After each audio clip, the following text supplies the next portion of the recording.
Ek wonder, wie is die mense met wie jy ongemaklik is? Moenie hardop antwoord nie, dink net vir 'n oomblik. Wie is die mense wat jy instinktief eerder vermy? Mense wat anders dink as jy, anders stem, anders leef, anders glo, of anders groot geword het. Ons almal het hulle, ons sê dit natuurlik nie hardop nie, ons is mos oordentlike mense, maar diep binne in ons is daar hierdie klein stemmetjie wat sê, mense soos hulle. Nou, dis 'n gevaarlike sin. Mense soos hulle verstaan nie. Mense soos hulle hoort nie regtig nie. Mense soos hulle, ons kan almal daardie sin op ons eie manier voltooi. En sonder dat ons dit besef, trek ons hierdie sirkels. Hier binne is die mense wat soos ons is. En daar buite is die ander. En dan gebeur iets gevaarlik. Ons begin dink, God trek dieselfde sirkels as ons. Ek dink een van die grootste versoekings van geloof is nie om te twyfel nie.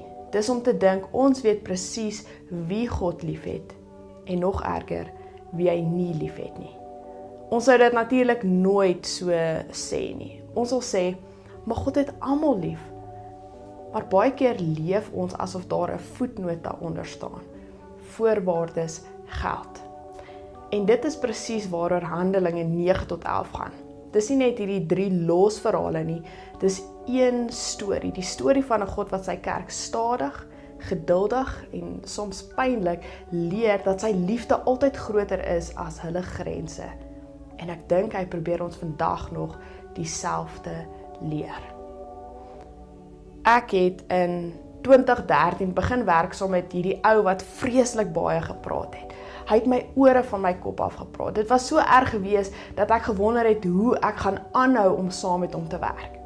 En toe stuur die werk ons na 'n kursus toe in die Suidkus, meer as 1000 km van waar ons bly en ons moet saam afry in dieselfde kar en ek dink, ek gaan dit nie oorleef nie. Hy gaan my mal maak.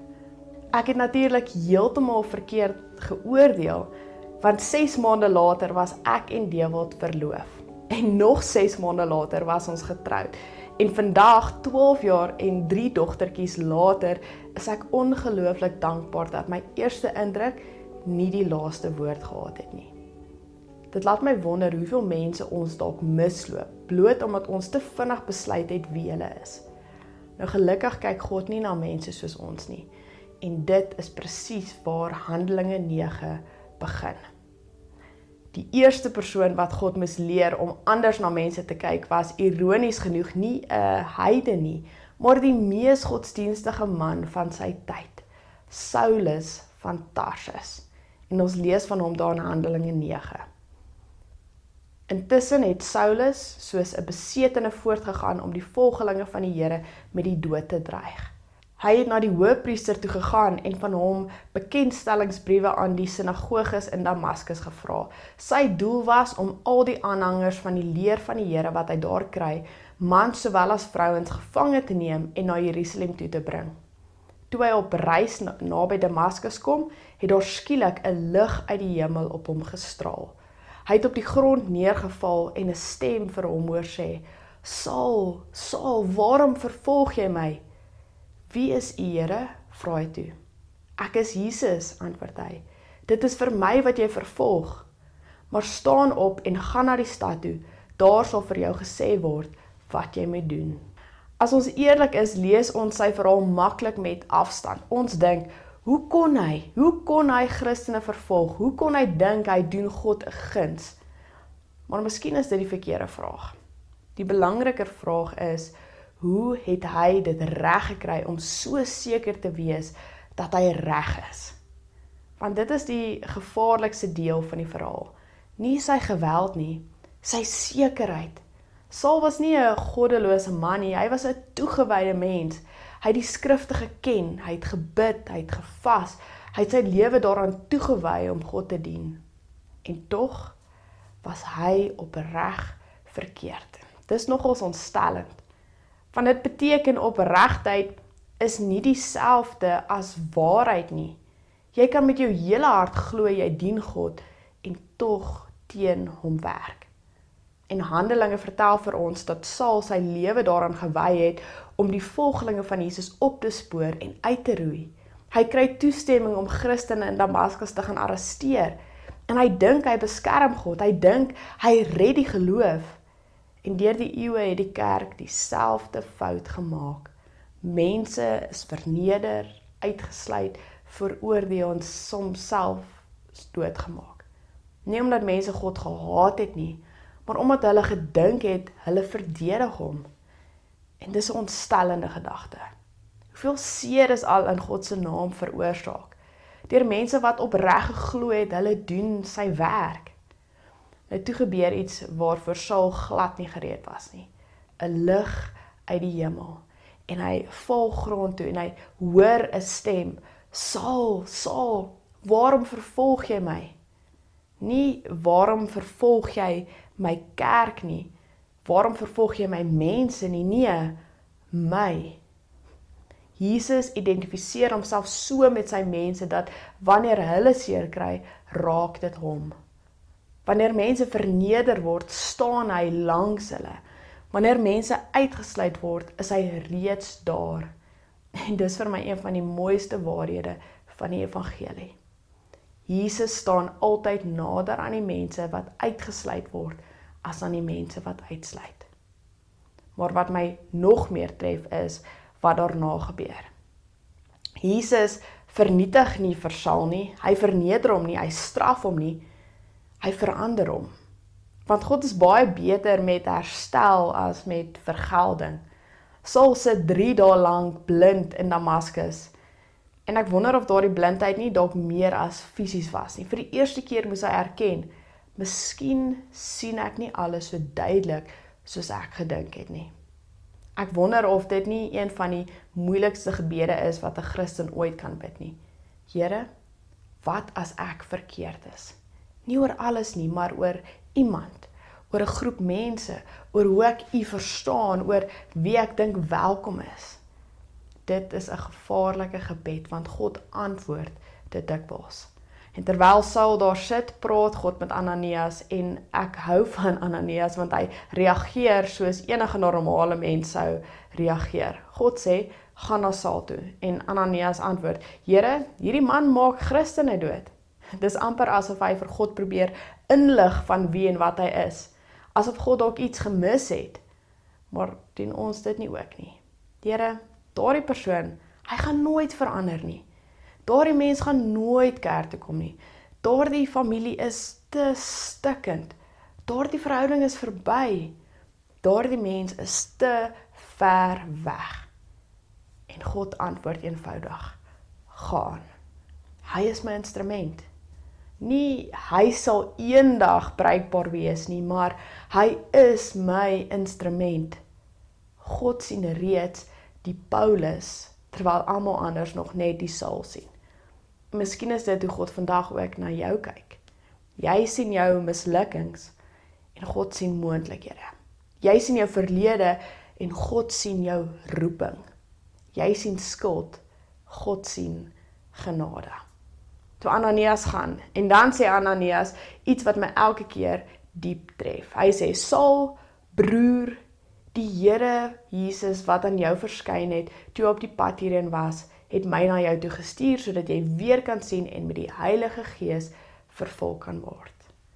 Hy sê, broer.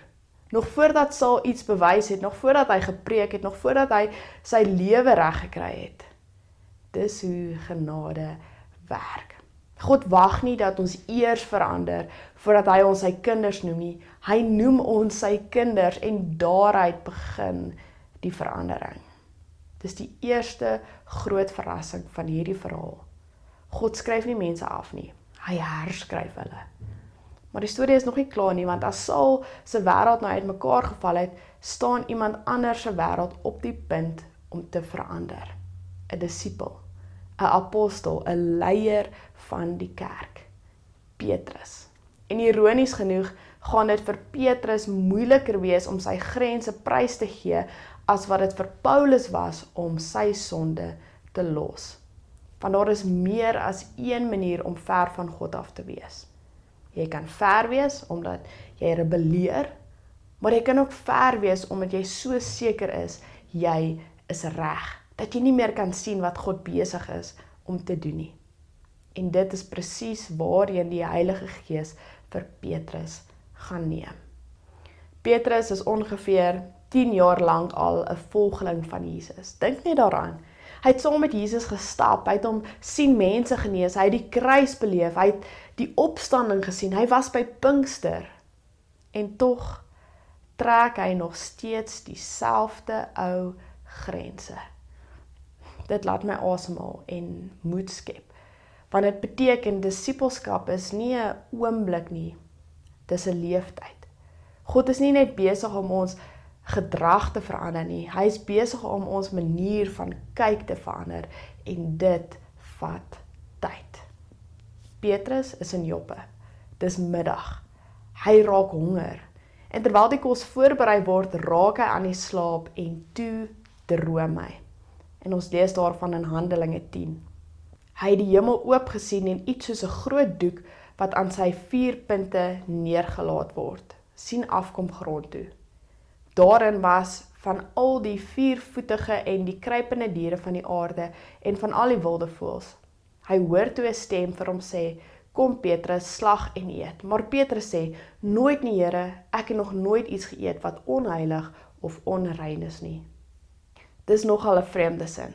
As Jesus Here is, hoe werk? Nee, maar as ons eerlik is, bid ons almal soms daardie gebed. Here, enige iets behalwe dit. Petrus probeer nie ongehoorsaam wees nie, hy probeer juis gehoorsaam wees. Hy doen wat hy sy hele lewe lank geleer is. En dit is wat hierdie verhaal so belangrik maak. Want die grootste struikelblok vir God se nuwe werk is nie altyd sonde nie, soms is dit tradisie.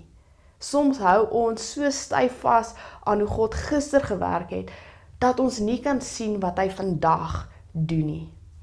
En toe sê God vir Petrus, moenie iets onrein noem wat ek rein verklaar het nie. Ons weet vandag die droom gaan nie eintlik oor kos nie. Dit gaan oor mense. Maar Petrus weet dit nog nie. En terwyl hy nog oor die droom wonder, klop daar mense aan die deur. Hulle kom van Cornelius af, 'n Romeinse offisier, 'n heiden, die soort mens saam met wie Petrus nooit sou eet nie. Nooit sou kuier nie omdat hy 'n slegte mens was nie, maar omdat dit is hoe sy wêreld gewerk het.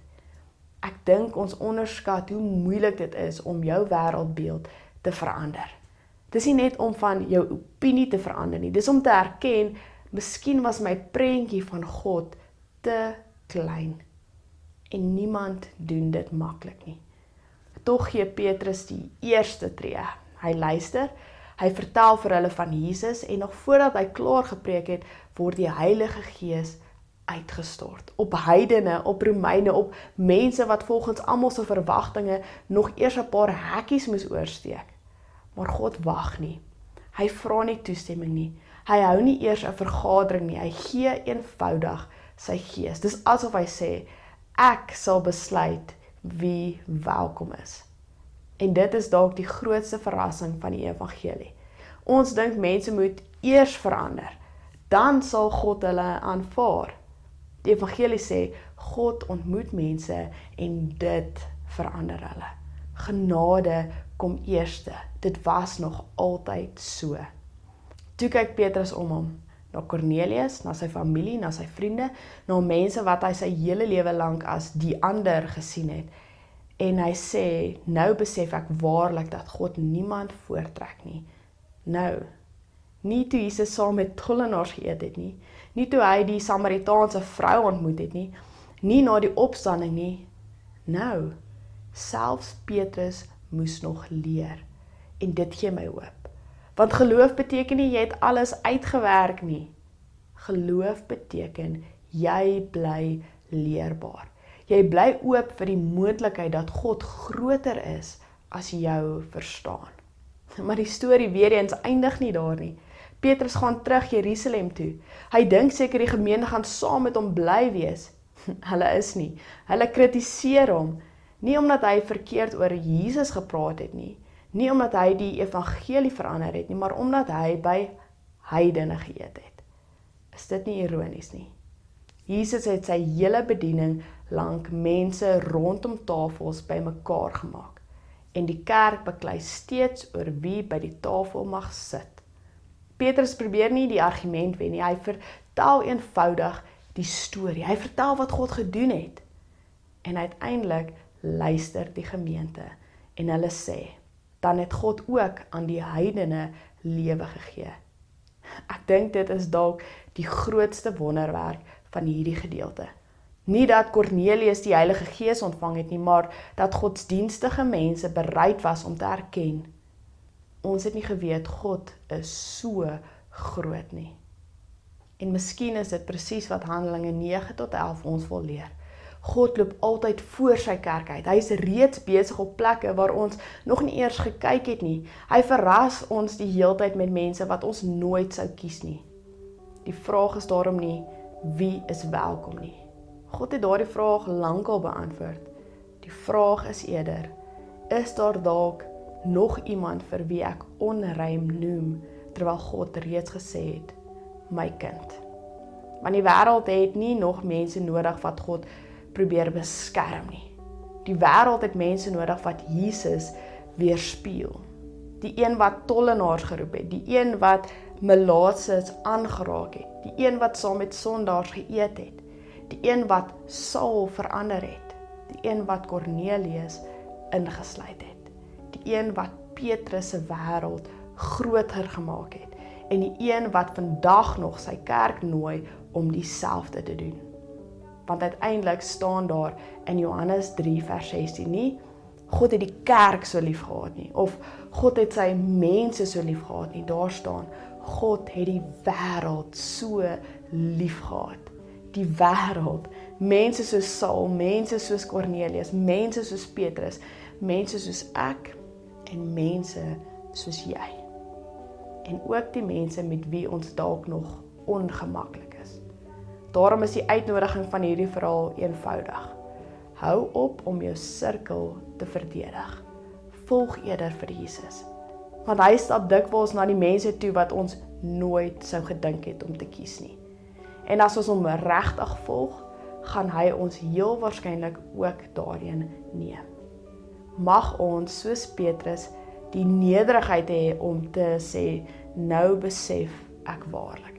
Nie nou weet ek alles nie, maar nou begin ek sien. Aan die begin van die preek het ek vertel hoe ek gedink het, Dewald gaan my mal maak.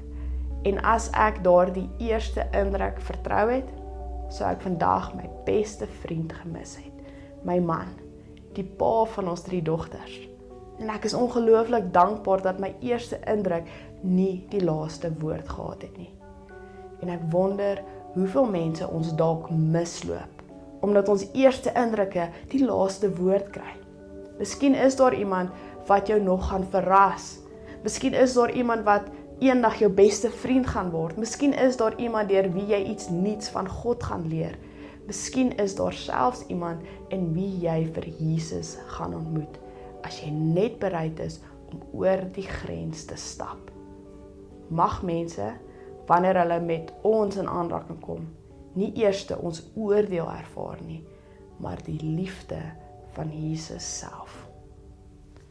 Amen.